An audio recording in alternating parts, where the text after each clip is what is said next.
get down with, watermelon. Like watermelon, people don't realize it's such a great fruit for us. It's one of the best fruits. And what's crazy is if you look at you have something called melanin, or what everybody call melanin. It's really called melanin. Then you have watermelon or watermelanin. Right. And if you look at the pigmentation of watermelon, or you just look at the pigmentation of the blueberries you was talking about, each different color connects with the spectrum of what they would call the electrical magnetic radiation frequency of the sun, and it feeds these foods different types of phytonutrients that rebuilds, or what you would call our molecular structure. For instance, watermelon have something called lycopene in it, and that's what makes it red. Same thing for tomatoes, same thing for the figs, same thing for oranges. This is called lycopene. Lycopene is nothing but melanin of watermelons.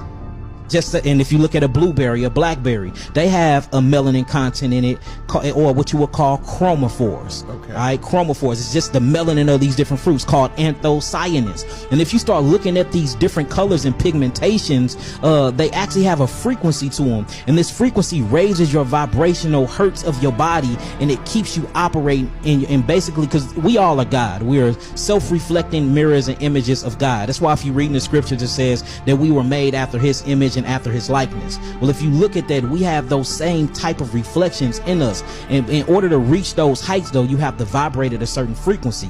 Tell me why when you eat fruits they bring you to that frequency. Bro. Every fruit have a angstroms of energy. So for instance, if you look at fruits, they vibrate and they yield literally 12,000 angstroms of energy when you eat every 10 units of that fruit. When you do vegetables, they yield 9,000 angstroms of energy every time you eat that vegetable, 10 units of that vegetable. When you get down to meat and things and beans and stuff like that, and grains, just very what you would call thick, gooey types of stuff, dense food, 3,000 angstroms of energy. So 3 all the way up to 9, you done skip.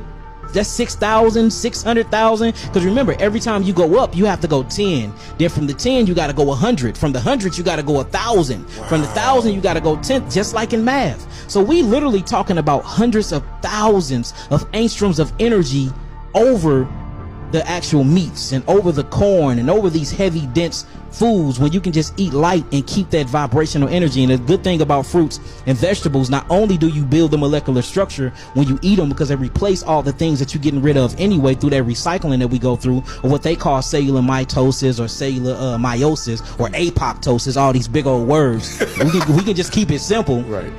You're not only replacing the cellular structure, but you're feeding the soul. And a lot of people don't know how to feed the spirit and the soul. A lot of people are just feeding their flesh.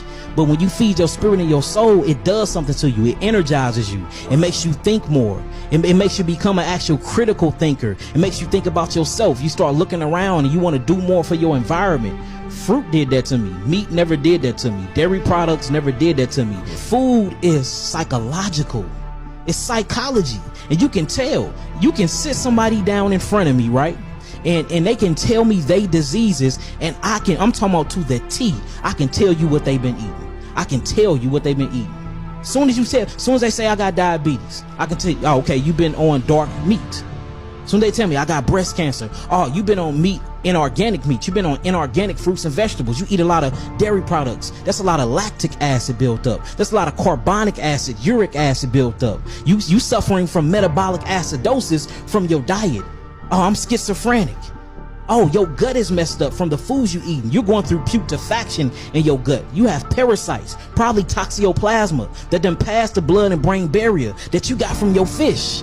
So all of these different type of psychological ailments that we are suffering from, and all these different physical ailments that we're suffering from, is literally coming from the food that is being put in the communities by the big food industry. But when you start really studying the big food industry and who owns them, they're actually controlled by the pharmaceutical companies. So it's this rat race, or this cycle, or this matrix that we're going through. Let's feed them the food to get them sick. Once they get sick, let's provide them the antidote to make them sicker. Once we provide them the antidote that make them sicker, let them die. And we can make money off their insurance. We can make money off their death. You see that? And our whole population control eugenics program will still be in full effect, because the whole thing is to eliminate 2/3 of this earth. That's the whole plan.